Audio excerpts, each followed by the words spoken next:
Hai guys, Assalamualaikum warahmatullahi wabarakatuh. Apa kabar? Mudah-mudahan sehat selalu. Jumpa lagi dengan aku Arif. Dan kali ini guys, kita akan mulai latihan ya untuk persiapan CPNS tahun 2024. Dan kali ini kita akan latihan soal dan ada sedikit materi ya mengenai soal-soal TWK. Dan untuk TWK-nya ini kita akan ngebahas soal tentang Pancasila teman-teman ya. Karena Pancasila ini adalah salah satu topik yang sering banget muncul dan soalnya paling banyak muncul juga ya pada penerimaan CPNS tahun-tahun sebelumnya. Jadi untuk topik pertama kita akan ngebahas mengenai Pancasila teman-teman ya.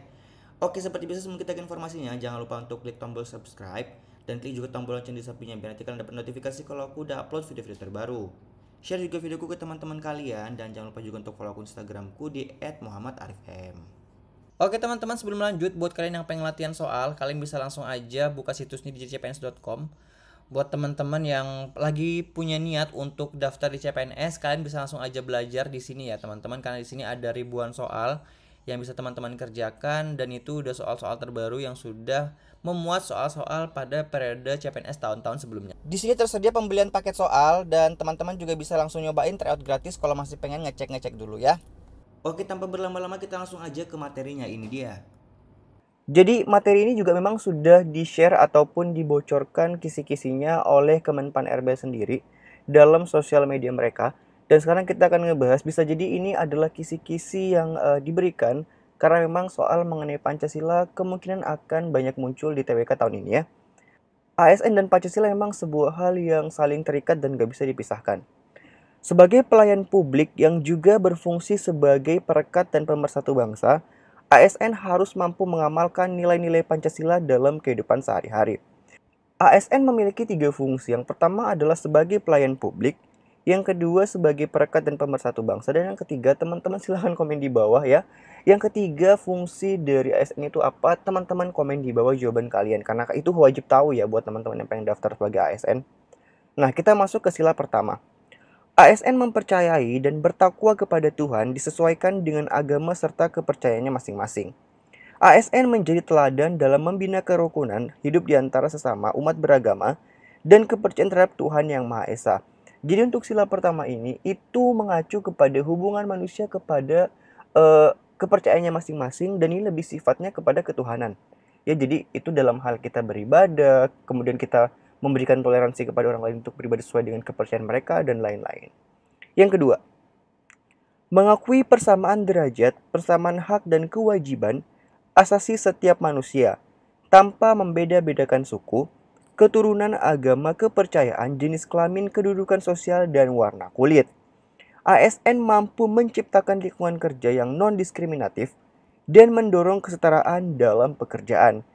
Kalau sila kedua ini itu lebih kepada kita menghargai hak-hak dasar manusia, ya. Jadi misalnya kita harus mengakui dan kita harus menerima adanya perbedaan suku, agama, kepercayaan, ras dan jenis kelamin.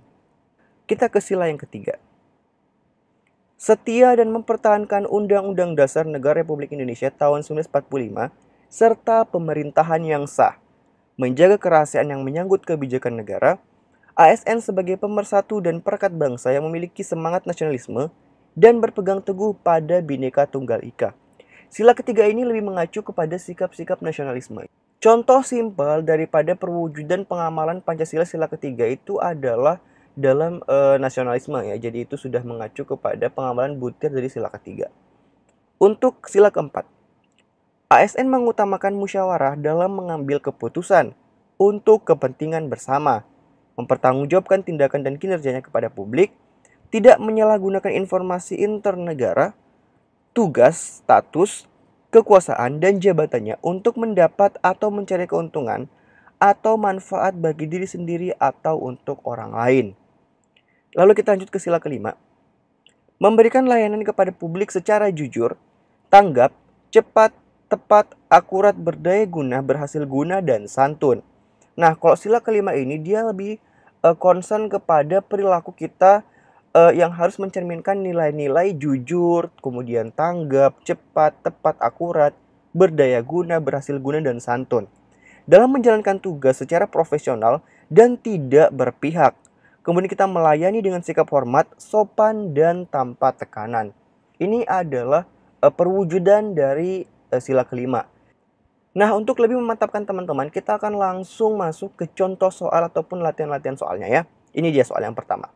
Sebelum kita lanjut, buat teman-teman yang sekarang lagi nyari nih rekomendasi buku untuk persiapan CPNS tahun 2024, nah ini ada buku yang aku tulis sendiri ya bersama teman aku Kartika.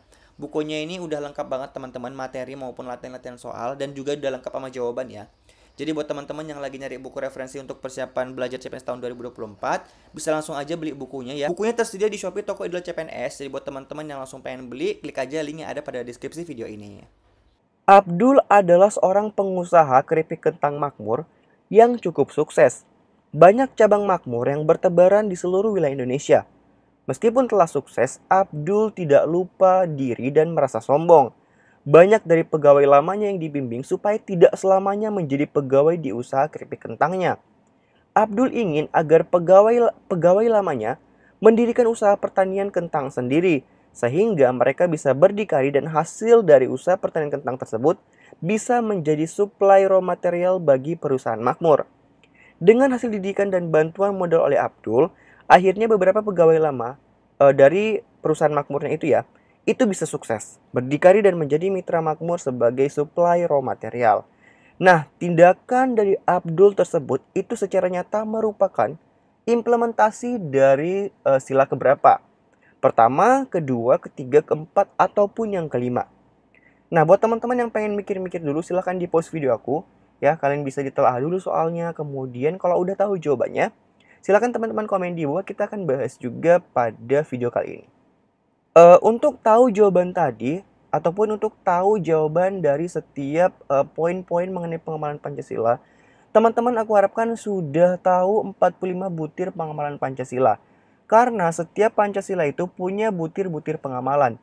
Dan butir-butir itu akan menentukan ya dari setiap soal itu mana yang masuk ke pembahasan atau topik yang sedang dibahas pada soal. Nah, kita kembali ke soal si Abdul. Perilaku Abdul merupakan cerminan dari sikap dan implementasi dari butir Pancasila sila kelima.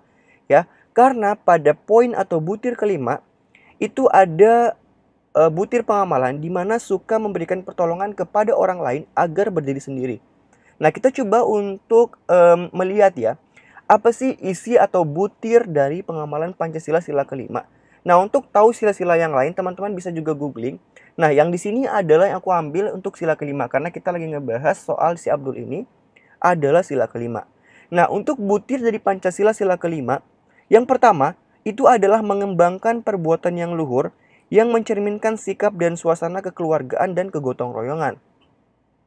Yang kedua, mengembangkan sikap adil terhadap sesama. Yang ketiga, menjaga keseimbangan antara hak dan kewajiban. Yang keempat, menghormati hak orang lain. Yang kelima, memberi pertolongan kepada orang lain agar dapat berdiri sendiri. Nah, ini adalah salah satu poin dari butir pengamalan Pancasila kelima yang diterapkan pada Abdul. Karena kita ngelihat ya, pada soal kita coba baca kembali, itu kan si Abdul ini dia ingin banyak dari pegawai lamanya yang dibimbing supaya tidak selamanya menjadi pegawai di usaha keripik kentangnya. Jadi dia itu berusaha supaya orang lain ataupun pegawainya ya dalam kasus ini itu mampu untuk bersikap mandiri dan bisa berdiri sendiri sehingga kemudian menjadi mitranya si Abdul sebagai supplier raw material gitu ya. Dan hal ini itu sudah tercantum di dalam sila kelima ini pada butir ataupun poin kelima ya. Suka memberi pertolongan kepada orang lain agar dapat berdiri sendiri. Kemudian butir lainnya yang ada pada sila kelima yang keenam ya. Tidak menggunakan hak milik untuk usaha-usaha yang bersifat meresahkan terhadap orang lain.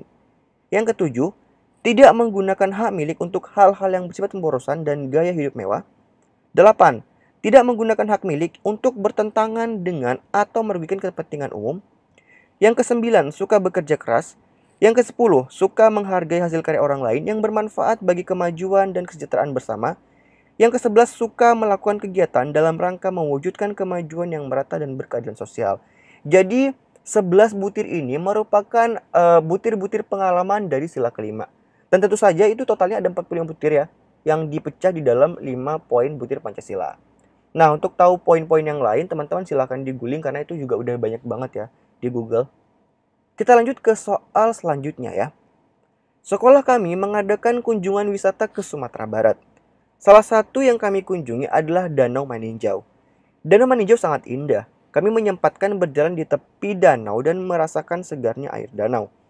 Temanku menuliskan sebuah kalimat pada secari kertas. Kertas tersebut dimasukkan dalam botol dan siap dilempar ke tengah danau. Pemandu wisata kami berteriak, "Indak Buliah membuang sarok di sikal." Di sika kayaknya ya. Pemandu wisata kami berteriak, "Indak Buliah membuang sarok di sika." Kami bingung dan saling berpandangan. Ini bahasa Padang nggak sih? Jadi buat teman-teman yang tahu bahasa ini komen di bawah. Ini bahasa Padang bukan?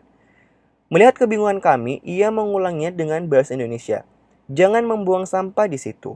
Dalam hal ini, pemandu wisata telah menunjukkan sikap menjunjung tinggi nilai-nilai Pancasila, yaitu sila dengan lambang apa?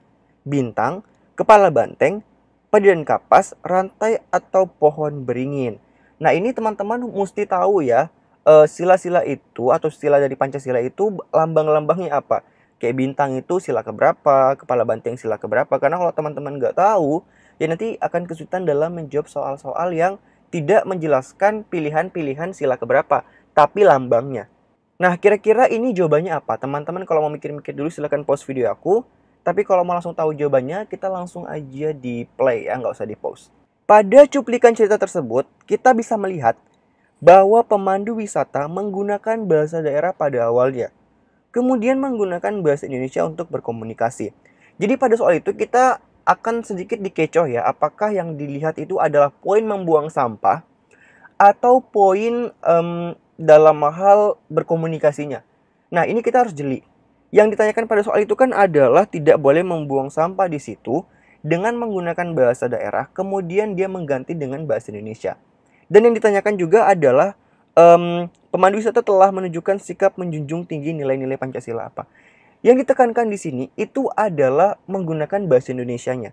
Karena pada penekanannya dia menggunakan pertama bahasa daerah, lalu kemudian dia mengganti dan menggunakan bahasa Indonesia. Ya. Dan di sini poin yang lebih ditanyakan atau ditekankan adalah pada poin di situ dibanding dengan poin membuang sampahnya. Makanya yang perlu digarisbawahi di sini adalah hal tersebut menunjukkan pengamalan dari nilai sila ketiga Persatuan Indonesia pada nilai mengembangkan persatuan Indonesia atas dasar Bhinneka Tunggal Ika. Jadi meskipun dia orang Padang misalnya ya, atau orang dari suku mana, tetap dia menjunjung tinggi Bhinneka Tunggal Ika dengan menggunakan bahasa Indonesia. Nah, berdasarkan sila Persatuan Indonesia, maka jawaban yang tepat adalah sila ketiga atau dilambangkan dengan lambang pohon beringin ya. Jadi pohon beringin itu adalah sila ketiga, maka jawabannya adalah yang E. Nah, PR juga buat teman-teman semua, silakan dihafalkan sila-sila itu lambangnya apa. Oke? Tambahan juga ada beberapa contoh ya, beberapa contoh pengamalan Pancasila yang bisa digunakan dalam kehidupan sehari-hari yang berhubungan dengan sila ketiga.